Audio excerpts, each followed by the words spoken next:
Salut à tous, bienvenue sur GoodNotes, cette plateforme pour prendre des notes, dessiner et plus. Comme vous voyez, c'est dispo sur Android, Microsoft et Chrome. Ok. Là, sur Microsoft Store, c'est 7 $ avec une semaine d'essai. Payant sur mobile aussi, 7 $. Ah, et on peut l'utiliser sur le web aussi. Ok. Donc franchement, la plateforme a l'air pas mal du tout. Tiens, il nous accueille, même, on peut peut-être l'essayer. Regardez. Voilà la plateforme pour que vous puissiez la voir un peu. On peut créer des cahiers, des dossiers pour tout organiser. Ok? Le cahier, bon, je pense qu'on le crée toujours blanc. Et là, on peut dessiner, écrire. Ok? Il y a différents outils de dessin. On peut créer des pages. Ok? Et voilà, cet outil est aussi disponible pour Mac.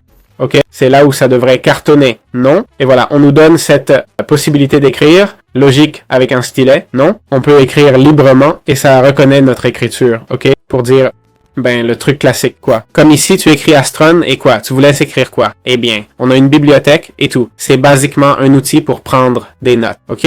On va voir les avis. J'aime bien ça. Beaucoup d'outils. Certains gratuits. Tiens, ici ça dit GoodNotes 6 vaut le coup. Je voudrais quand même voir un avis plus pro. Le voilà. GoodNotes.non, je sais pas. C'est celui-là. Il a 3,6. Voyons. Je pense que c'est la meilleure app. Une étoile. J'ai payé pour l'app et je l'ai perdu après la mise à jour. La pire appli. Et bon, c'est un peu exagéré de l'appeler la pire appli. J'ai tout perdu. Pas de réponse. Le support ne répond pas. Ils répondent. Cette appli est une arnaque. Multiples paiements à vie. Il y a plusieurs paiements permanents. Je comprends. Ce sont peut-être des plugins que les gens confondent.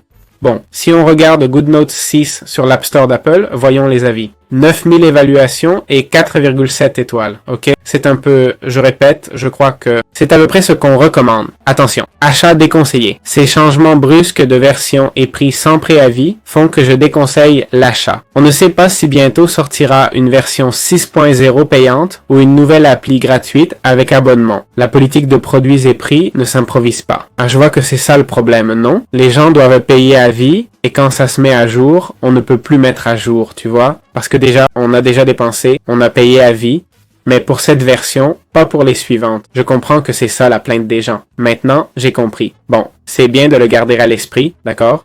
Si vous comptez payer à vie ou un abonnement, eh bien, sachez que vous payez pour la version, pas pour le produit entier, voilà. Regarde, je découvre que pour GoodNotes 6, je dois repayer. Et ce n'est pas donné, environ 30 € pour la version unique. L'expérience me dit que je devrais repayer pour la version 7. C'est pour ça qu'il y a GoodNotes 6, c'est pour ça qu'il y a 6 versions et que les gens se plaignent. Non, une fois passe, 2 fois passe, 6 fois c'est un peu... c'est leur modèle économique, quoi. Voilà, c'était juste pour vous prévenir.